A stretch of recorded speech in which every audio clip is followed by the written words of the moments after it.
Welcome to Enemies from War to Wisdom. Why do we need enemies? From intimate relationships to politics, tribalism, and community, we cannot seem to stop dehumanizing each other. Chronic conflicts in our families, societies, and nations seem inevitable. In this podcast, we analyze human hostilities from the most mundane to the most sophisticated. We apply psychology, psychoanalysis, art, spirituality, and relational theory in conversation about belonging and otherness. Each program will reach for a fresh wisdom that shows us how to step back from creating enemies in our lives. I'm your host, Eleanor Johnson, a videographer and artist with Emma Troupe, an experimental theater group in New York City, and I am here with my co-host, Young-Eisendrath, who is a psychologist, Jungian analyst, author, and speaker. We approach our ideas each from our own worlds, but always from the spirit and teaching of Buddhism, of which we are lifelong practitioners. What is propaganda? How can we tell that we are being persuaded by false or fake narratives? In today's podcast, we will explore the nature of propaganda and how easy it is to believe in rhetoric that is based on false assumptions. How can a listener, a reader, consumer discern whether there are facts and evidence backing any particular report, statement, or argument? Is there some way to know if something that you read or hear is likely to be true or false? What is confirmation bias? And what is negativity bias? And how do they contribute to propaganda? How does suggestion relate to propaganda or false statements that can, and what can we do to protect ourselves against false suggestions? What about scientific standards for truth? What are they? And finally, do parents offer propaganda to their children when they say, eat your spinach because it has a lot of vitamins, or don't stare at the computer screen because it will harm your eyes? Or is this simply good guidance? We will talk together about how parenting and parental authority can help or hinder children in developing the ability to shift through propaganda. So once again today we have Dr. Robert Caper with us, and so we're going to look at this issue of propaganda. And Robert is a psychiatrist, and he is the author of 3 books and numerous articles on psychoanalysis. He has lectured in countries all around the world and currently resides in New York City and Vermont, where he practices and teaches. So welcome once again, Robert. Thank you. And Polly, I thought maybe the best place for us to jump in today would be in helping our listeners understand confirmation bias and negativity bias. I'm not sure that a lot of people really understand either of those terms. Okay, I'm happy to start with that. They won't become probably very useful until we really understand propaganda.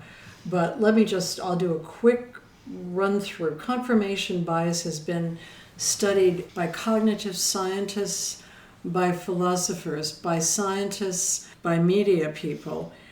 And the brief definition is that it's a tendency that all of us have to actually confirm what we already know again and again and again.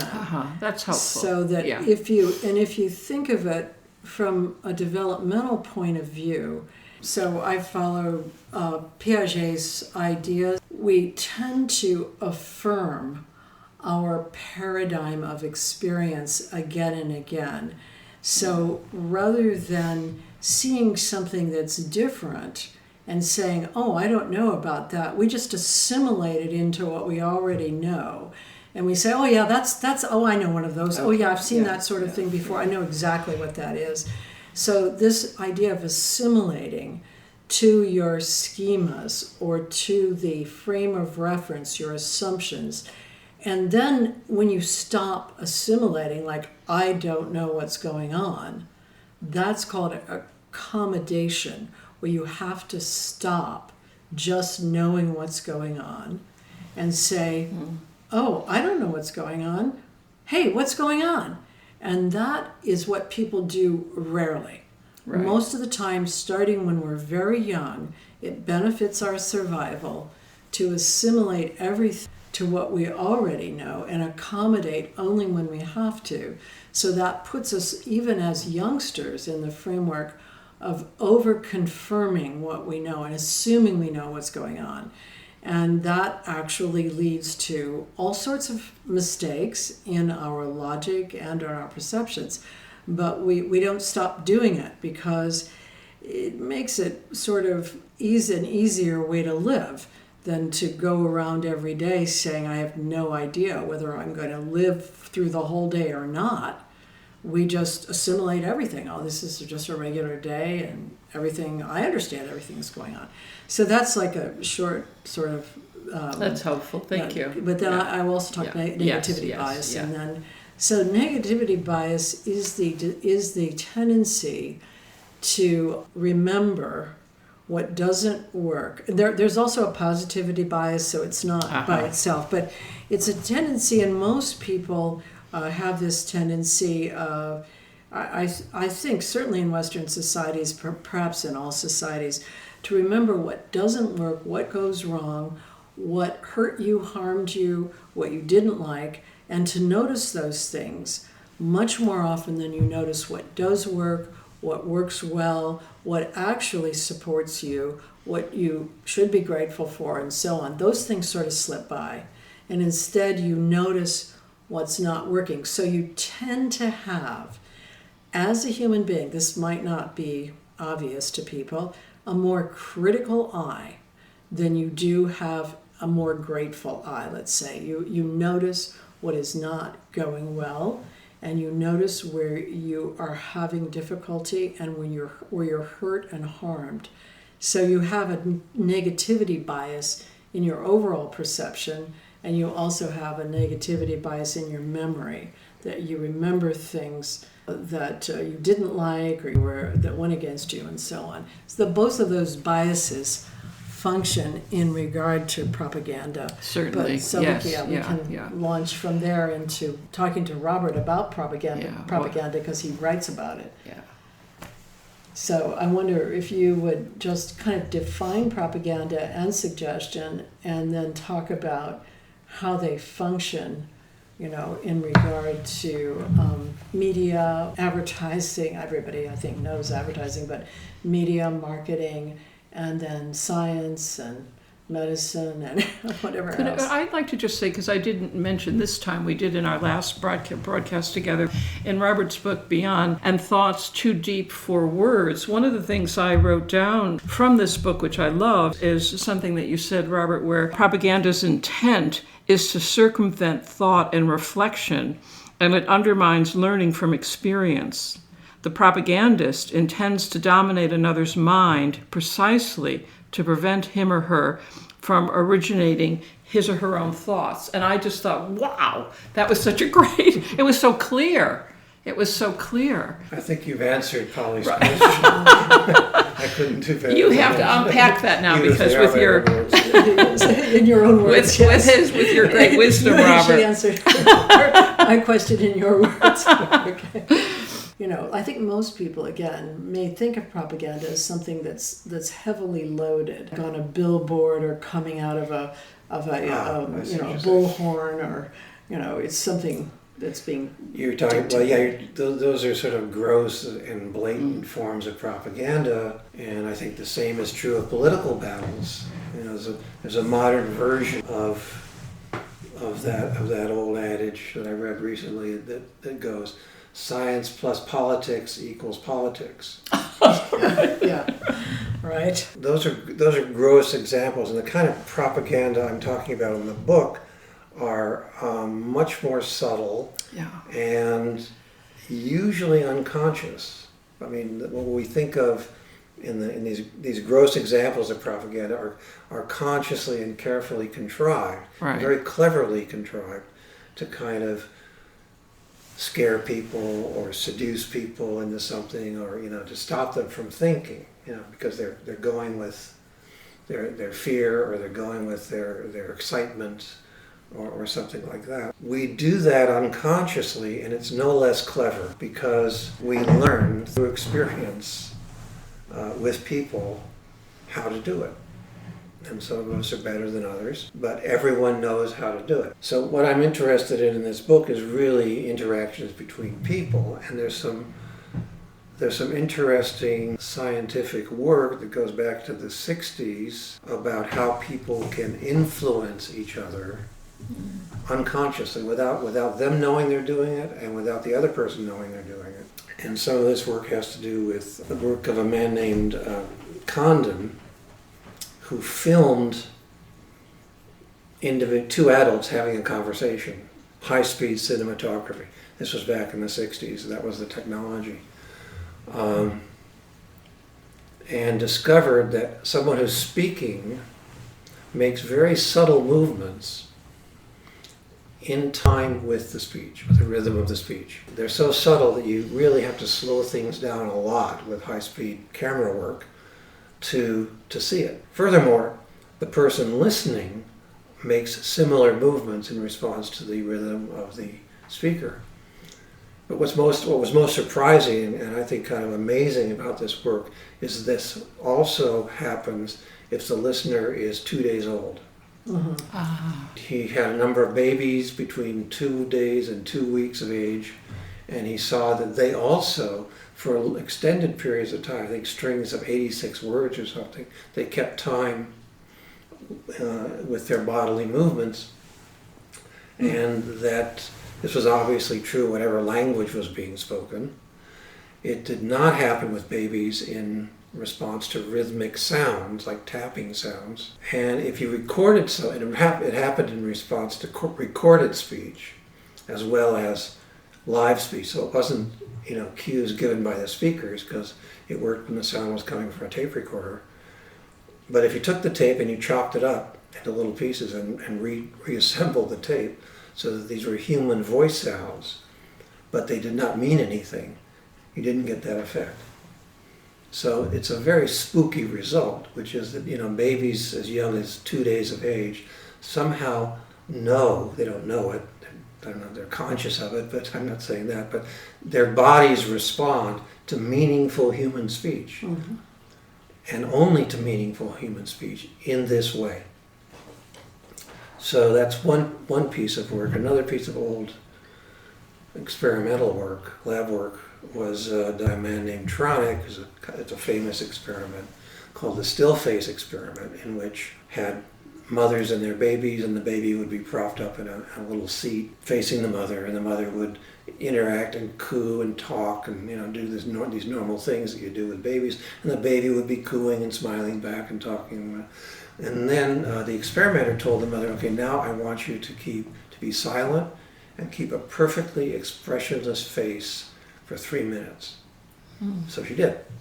And the baby would sort of go on as before for a short while, but getting no response would start to look around and look away and start to kind of squirm and show signs of real discomfort, and eventually it would start crying and sort of fall apart and have to be comforted. So there's something about this responsive face that babies need in order to stay together. Without that, they fall apart. I just want to can I say one thing there, just to point out that it's not just babies.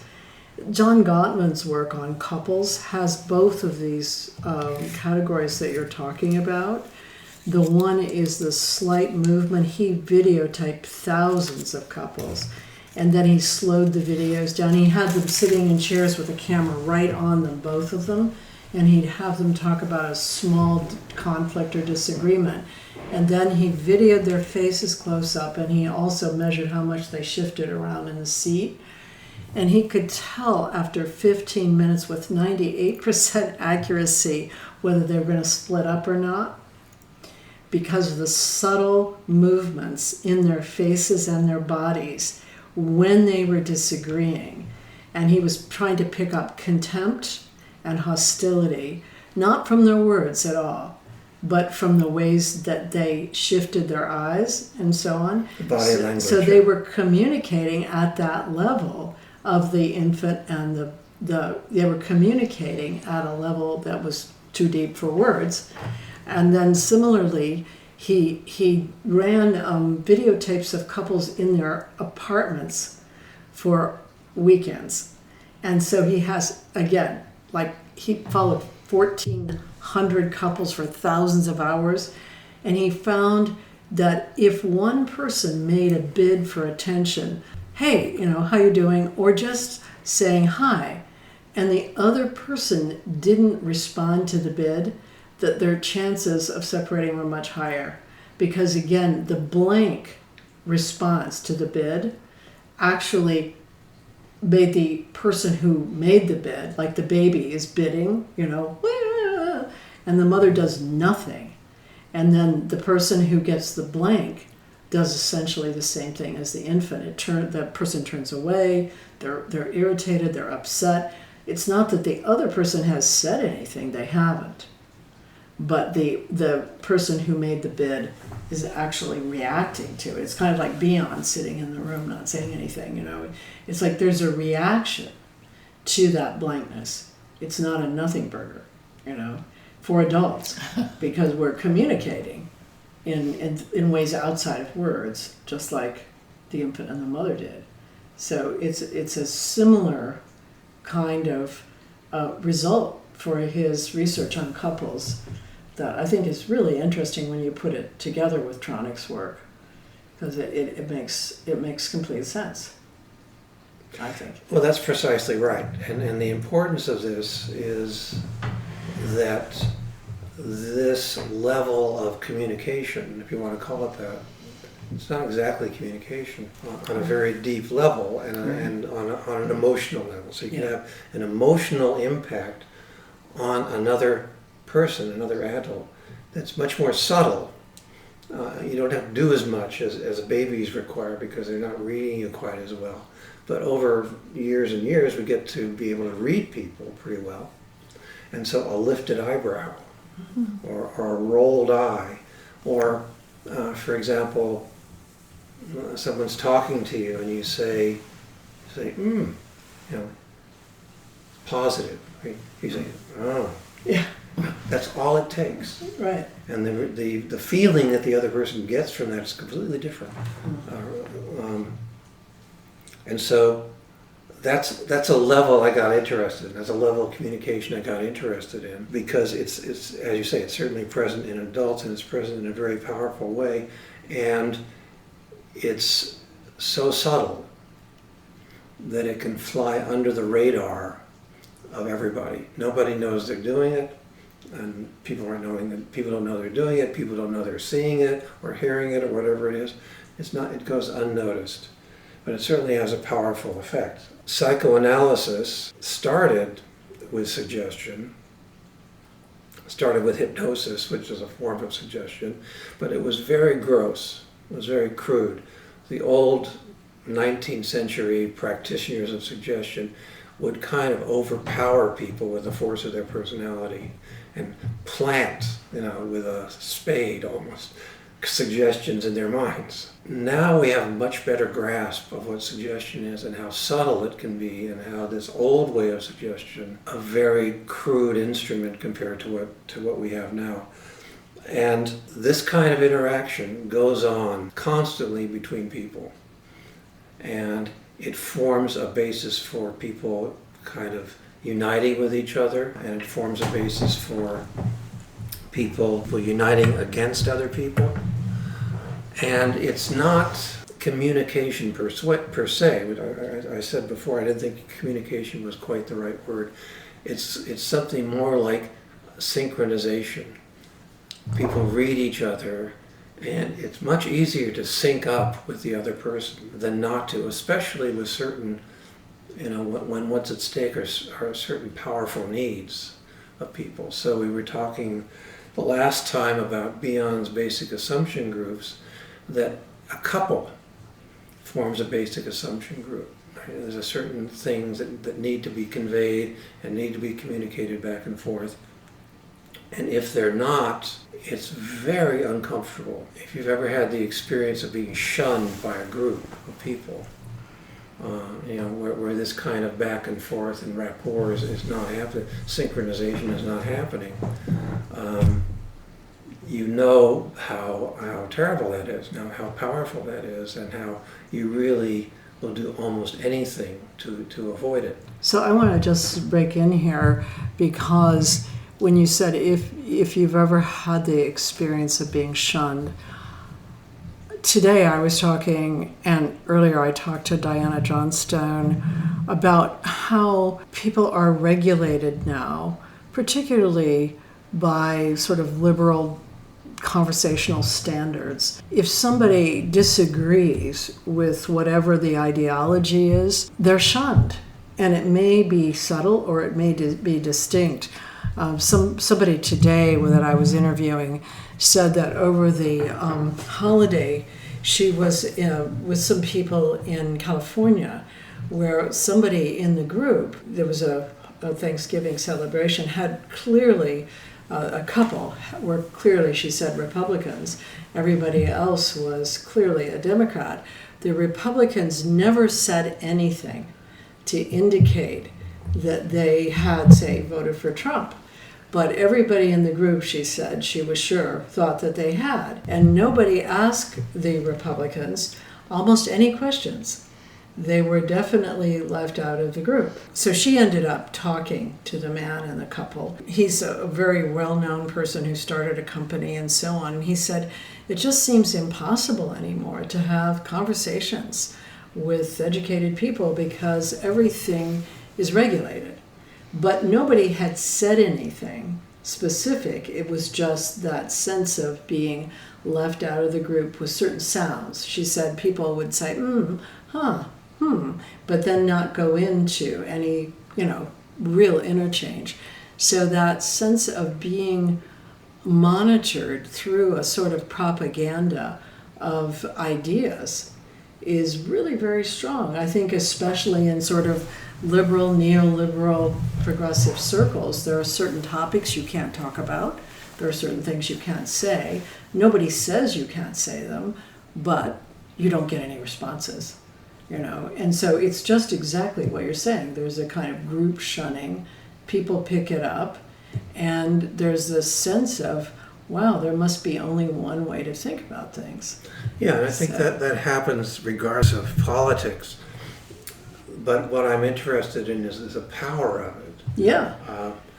The power, it can be it can be a very painful experience, and so you want to maintain a good vibe. And this is particularly true with people you depend on, people who are important to you. That you're attached to, and the sort of the language of attachment, the people that are in your, mother, father, sister, brother, partner, that kind of thing that you're attached to. Well, I'm thinking specifically of authority figures that you're attached to because you're dependent on them for something. You mean when you're a child, or? Any authority figure. People have authority figures when they grow up too, and they're important. You're sort of idealizing them and so on. So you want to, like a teacher, you want them to like you, and so you don't want to cross them unless you really have to. This kind of under the radar, powerful connection that I think forms automatically between people, whoever you are. The only exceptions that, going back to Condon's work, the only exceptions that he found to this kind of responsiveness were in people with brain damage, schizophrenics, and autistics. Aside from those categories, which we can all understand would not be responsive, everyone's responsive like that. So it's so subliminal, so under the radar, and so powerful at the same time that it acts as a powerful vehicle of suggestion. So that if I let it be known, I don't even have to say so explicitly, just by my facial expression or my tone of voice. If I let it be known that it would be nice if you thought in this direction, that this is a better way to think. And you want to be part of the group. You want to be part of this group you're bonded with. Are you talking about here, if you let it be known, if you are in the position of authority, or it's a basic assumption group, and so you're in the position of being the one who's in the godlike position? Are you talking about that kind, if I let it be known? Well, it wouldn't have to be that drastic. I mean, I think I believe that probably any relationship, any group has a basic assumption aspect to it. But yes, that's what I'm talking about. You don't have to be godlike. You just have to be somebody someone people look up to, or you're in a very powerful position. And someone would say to you, well, I think you're leading this group. I think you're kind of telling people what to think. Who, me? And that genuine who, me? Because you don't know you're doing it. Right. We all have wishes for other people. Okay. We know consciously we shouldn't nag them about it all the time, because it's not considerate, B, it doesn't work.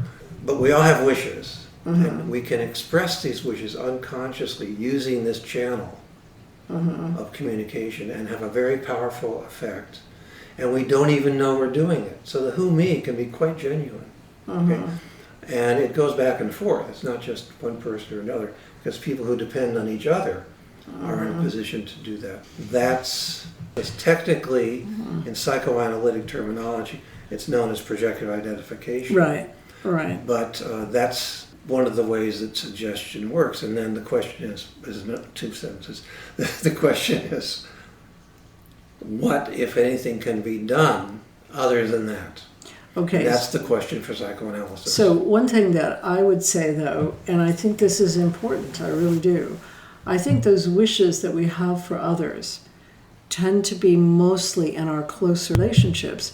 I think the reason it's a relief to be around strangers is that we don't have many wishes for strangers. We want them to not hit us with their car or walk on the right side of the street, but we don't have that kind of sense of projection or the desire to control. And so it's a relief to be with people that we don't have that with, because we don't have to actually do stuff with them. We can say hello and goodbye and have a nice day, and it doesn't actually lead to anything else. It works both ways. That's right. That's what I mean. It's a relief, and we're now in this COVID shutdown, and so we're not with strangers much. We're almost all on the line all the time with the people that we have expectations Your nearest about. and dearest. Yeah, and so it's very stressful, because we don't get out to be with strangers, and I think that strangers give us a breath of fresh air for this very reason. That's a good point. It's not this kind of relating that you're talking about. That's a good point. It produces, a sense of being controlled, and the feeling that the other person is trying to control you, which actually has reality to it, because they are. Well, because maybe not to the degree you think so, right. But there's something there, because we're all human. We all have wishes, and these wishes get conveyed. Freud said about one of his patients, it is impossible for a human being to lie. If they do not speak with their lips, they will betray it with their fingers. Yeah, and he got a lot of criticism, because that was Doris, and it was his reading, his reading of the case was very patriarchal, and there must be 35 criticisms written by feminists about his reading of the fingers of Dora, because he said that everybody reveals anyway what they're wishing and thinking, but unfortunately that's interpreted by the observer, unless you actually have some way of checking with the other person. So again, in the framework of projection, with the people that are closest to you, you're watching their fingers more than you are the strangers, and so you may project meaning into them where you don't with a stranger, Well, the point is, I guess the moral of that story is even a patriarch can come up with an insight every once in a while, but well, I happen to think that people do betray in these subtle ways, and we pick up on it without knowing we're picking up on it, and their channel through which this kind of, I'll use the word propaganda now, propaganda is transmitted. Right. This desire to control is that channel. So it's very widespread. It's not just the poster on the wall. Right. It happens all the time. And people would fight with you to tell you it's not propaganda. You know what I mean? When the subtlety of what you're talking about is fertile ground for propaganda, because they don't, they would never think it's propaganda. Yeah, I mean, it's part of that part of the problem here is that there is a problem with what's called observer phenomenon. It's okay if you're an infant trying to read your mother's face, or if you're a partner and your emotional impact from the other person's eyebrow. But to go too far with it, like Freud did with Dora, where he's trying to read specific meanings into her gestures, then you get into the area of projection. Right. And so it's a subtle line. I mean, I think that the way that Robert's describing this kind of emotional entrainment that happens particularly among people that know each other or people who agree about their ideology. There's also an entrainment about their ideology, like we were talking about this sort of liberal, neoliberal, authoritarian dialogues that are going on, or conversations that can't be dialogues. There's an entrainment. There's an emotional entrainment that's happening in the group. But if you get too specific in putting your own meanings on somebody else's gestures, then that's called prejudice. That's called bias, or that's called projection or attribution. Then it's not. Yeah, no, I agree. That. You can't read too much into it. But what I'm talking about is on the level of what's ordinarily called something like vibes. Yeah, you can pick up subtle a vibe. communication. People Now, talk you about can that all the time. misinterpret You that. misinterpret it too. You can misinterpret it, but on the other hand, you can also pick it up. Mm-hmm. That happens sometimes. Even if the other person, you could check with the other person and say no, Right. because they're not lying. Because they're to not you. conscious of it. They're not lying to you. They just don't know it. Thanks so much for listening. And to continue the conversation, you can follow us on Facebook, Instagram, and Twitter. You can find past episodes of the podcast on iTunes, Stitcher, Google Play, and CastBox. Enemies from War to Wisdom is recorded and produced by Chris Coltrane.